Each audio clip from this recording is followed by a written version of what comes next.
오늘 특별히 기도 후원자님들과 함께 예배하기로 해서 정말 감사한 주일입니다. 오늘 옆에 분 보시면서 사랑합니다, 감사합니다 이렇게 인사했으면 좋겠습니다. 인사합니다. 사랑합니다. 감사합니다. 감사합니다. 오늘은 우리는 누구인가 라는 제목으로 하나님의 말씀을 전하겠습니다. 여러분, 이번 주부터 대림절이 시작되죠. 앞에 보면 이렇게 아름답게 조화롭게 잘 되어 있는데요. 이 대림절 여러분들 어떤 절기인지 아시죠? 성탄절부터 4주 전, 그러니까 예수님 탄생하시기까지 앞에 4개의 주를 대림절이라고 하는데, 여기에는 이제 초를 켜게 돼 있어요. 그래서 대부분 이제 보라색 계열인데, 첫째 주 오늘 같은 경우에는 보라색 초를 밝히죠. 그 의미가 있어요. 첫 번째 초를 부르는 용어가 있거든요. 그것을 예언자의 초라고 합니다. 무슨 말이냐면 메시아이신 예수님이 이제 오시잖아요. 그것을 하나님께서 약속을 하셨거든요. 그래서 선지자들 통해서 예언을 하셨기 때문에 그 초를 밝힘으로써 이제 대림절이 시작이 됩니다. 그래서 그 예언자의 초라고 하고, 그것은 우리의 소망을 나타내는 것이기도 해요. 그다음에 두 번째 주에는 역시 마찬가지로 또 보라색을 켜는데, 그것은 베들레헴의 초 이렇게 불러요. 왜냐하면 예수님께서 베들레헴 말 구유에 오셨잖아요. 그래서 아주 낮은 자리에 오셨기 때문에 그 초는 또 평화를 상징합니다. 그리고 세 번째는 약간 좀 달라요. 분홍빛, 여러분들 좋아하는 핑크색 초를 켜게 되는데, 그것은 목자들의 초.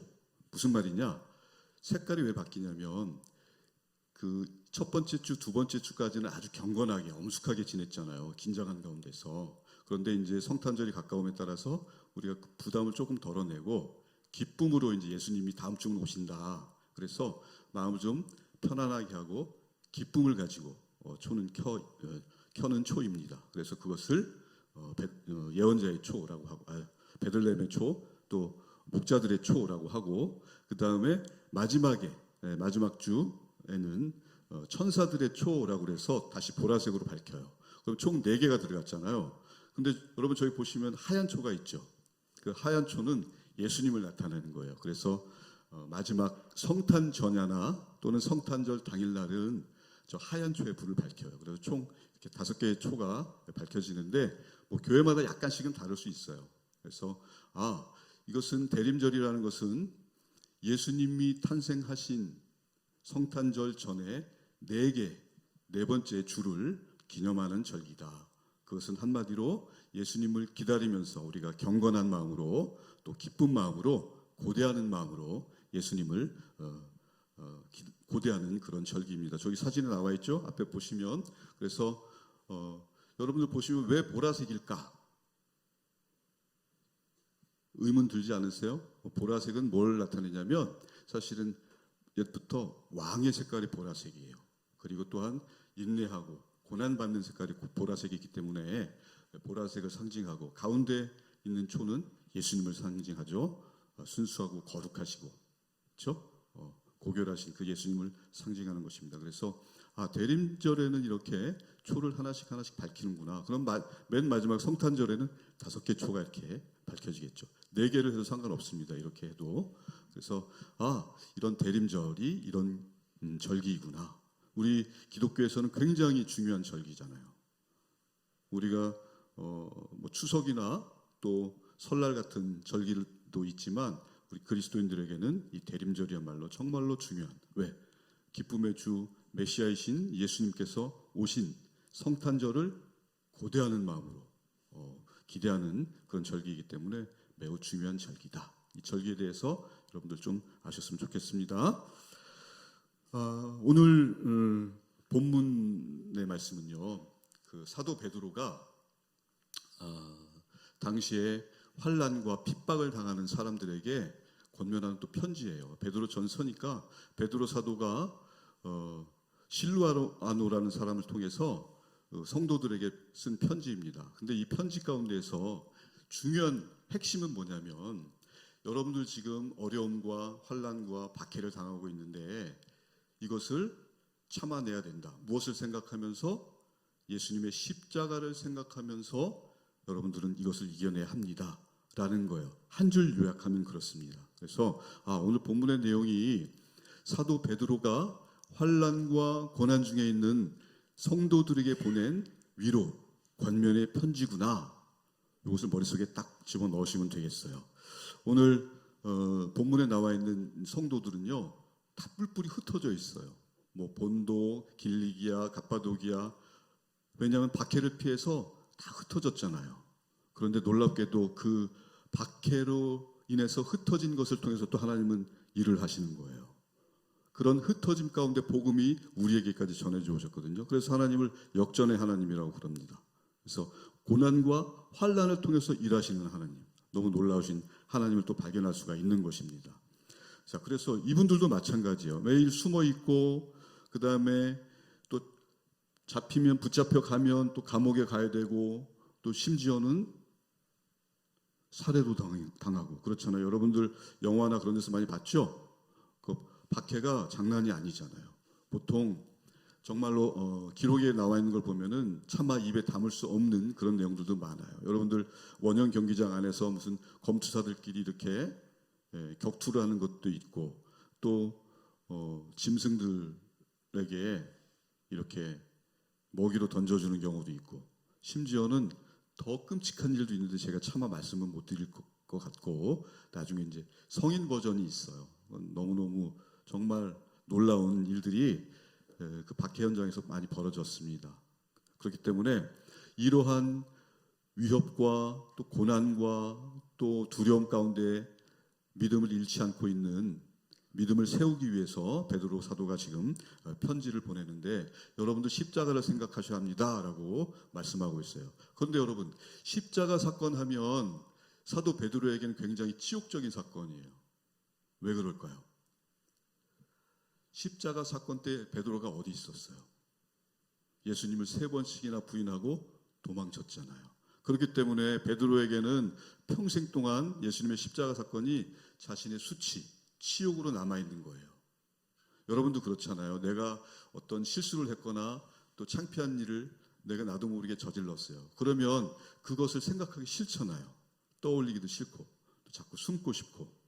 베드로도 마찬가지였지만 그럼에도 불구하고 십자가 사건을 베드로 사도가 말할 수밖에 없었던 것은 이 십자가 사건을 통해서 예수님께서 십자가를 지심으로 말미암아 모든 사람들을 죄 가운데서 구원해내시고 하나님 창조주이신 하나님께서 예수님을 통해서 십자가 사건을 통해서 이 세상 만물을 인간뿐 아니라 모든 피조물도 구원하셨다는 놀라운 사건이기 때문에 자신은 수치스럽고 부끄럽기 때문에 언급을 하고 싶지 않지만 말하지 않을 수 없었던 것입니다.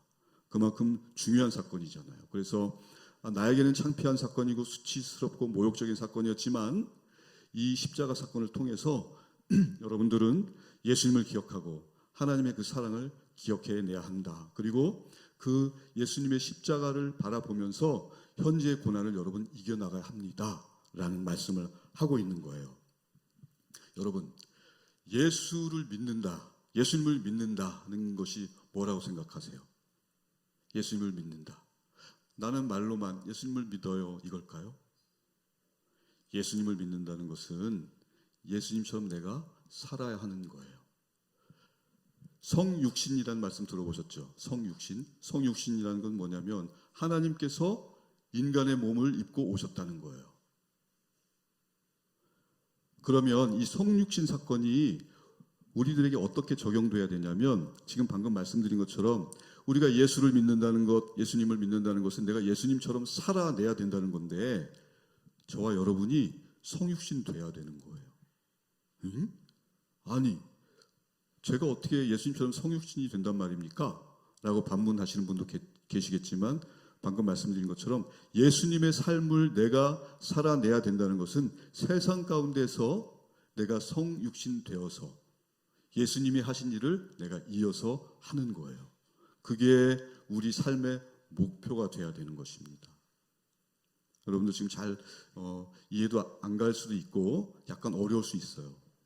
무슨 말씀이냐? 예수를 믿는다는 것은 단순히 말로만 믿는 게 아니라 예수님의 삶을 내가 살아내야 되는데 어디에서? 세상 속에서, 가족 속에서, 학교 안에서, 친구들과 관계 속에서 내가 예수님처럼 살아내야 하는 거예요. 그게 예수를 믿는 거예요. 교회만 왔다 갔다 하고 또 나는 예수 믿어요. 이 말뿐만 아니라 삶 가운데서 예수님처럼 내가 살아내야 된다. 그것이 성육신 되는 거예요. 그게 하나님이 원하시는 거예요. 그러면 이 예수님처럼 살아야 하는 근거, 전도사님은 그렇게 말씀하시지만 근거를 대보세요 하면 제가 근거를 대드릴게요. 오늘 본문 9절 말씀입니다. 9절 한번 띄워주시겠습니까? 여러분 본문 9절 읽으신 9절을 함께 같이 읽었으면 좋겠습니다. 9절입니다. 시작. 그러나 너희는 택하신 족속이요 왕같은 제사장들이요 거룩한 나라요 그의 소유가 된 백성이니 이는 너희를 어두운 데서 불러내어 그의 기이한 빛에 들어가게 하신 이의 아름다운 덕을 선포하게 하려 하심이라. 아멘. 여기 보면 그러나 너희는 택하신 족속이요 왕같은 제사장들이요 라고 말씀하고 계세요. 너희가 누구예요? 바로 여러분인 것입니다.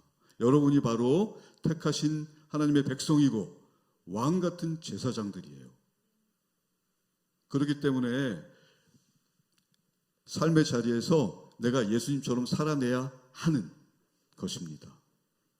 하나님께서 이렇게 말씀하고 계시잖아요. 벌써 하나님께서 여러분의 지위를 이렇게 확정하셨어요. 여러분들이 저는 안 할래요. 저는 아닌 것 같아요. 그래도 그건 상관없어요. 왜냐하면 하나님이 이미 결정하셨기 때문에 하나님의 모든 선택과 결정은 옳으신 것입니다. 그리고 반드시 그렇게 됩니다. 지금 이 자리에서 아멘 하시는 분도 계시겠지만 나는 좀 아닌 것 같은데 라는 분들도 언젠가는 그런 이 성경 말씀을 토대로 해서 그 믿음이 들어갈 것이고 또 고백하게 될 것입니다. 그래서 여러분 기억할 것, 오늘 설교 말씀 중에서 기억해야 될 단어 하나를 딱 떠올린다면 무엇을 떠올리고 싶으세요? 나는 왕같은 제사장이다. 한번 따라서 해보시겠습니까? 나는 왕같은 제사장이다. 아멘. 맞습니다, 여러분. 그렇기 때문에 삶의 자리에서 예수님처럼 살아내야 한다. 여러분 어렵지만 해내야 되는 거예요. 우리가 쉬운 것만 하면 시시하잖아요. 나에게 도전해 오는 것, 내가 해낼 수 없는 것을 해내는 그런 기쁨이 있잖아요. 그게 삶의 어떤 기쁨이 될 수가 있는 거예요. 한번 도전해 보시기 바랍니다. 그래서 왕같은 제사장으로 또 하나님만 섬기면서 이웃을 위해 기도하고 늘 가족들, 친구들 위해서 기도하는, 눈물로 기도하는, 나아가 나라와 또 민족과 열방 가운데서, 그리고 무엇보다 하나님을 믿지 않고 그냥 소멸해 가는, 하나님과 끊긴 사람들은 그냥 없어지는 거예요. 아담과 하와 많은 사람들이 900살, 950살까지 살았지만 결국은 죽었어요. 죽으면 다 소멸되고 아무리 오래 살아도 사망 앞에서는 모든 것이 무의미해요. 그러나 예수 안에는 영원한 생명이 있잖아요. 그래서 하나님께서 나를 왕같은 제사장으로 불러주셨다. 그 예수 안에는 영원한 생명을 전하는 사명자로 삼아주셨다는 그런 믿음을 가지고 여러분들 삶의 자리, 학교에서, 학원에서, 또 친구들과 또 가족들 가운데서 여러분들이 작은 예수님이 되셨으면 좋겠어요. 아멘. 그래. 모든 우리 신길동교회 친구들이 정말 하나님이 기뻐하시는 왕같은 제사장 같은 그런 훌륭한 믿음의 일꾼들이 되시기를 예수님의 이름으로 축복합니다. 아멘. 기도하시겠습니다. 하나님 아버지, 은혜를 감사합니다.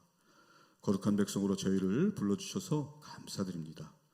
우리가 살아가는 동안 많은 어려움이 있고 또 힘든 것이 있지만 믿음으로 이겨내며 하루하루 승리하게 해 주옵소서.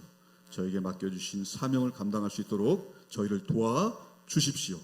학생으로서 공부하고 또 자신의 비전을 발견할 수 있도록 하나님께서 친히 인도하여 주시기를 소원합니다. 특별히 우리 선생님들과 함께 예배드린 우리 기도 후원자님들의 삶의 자리 가운데에도 하나님의 도우심이 날마다 임하시기를 간구합니다.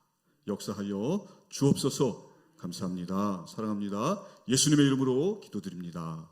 아멘.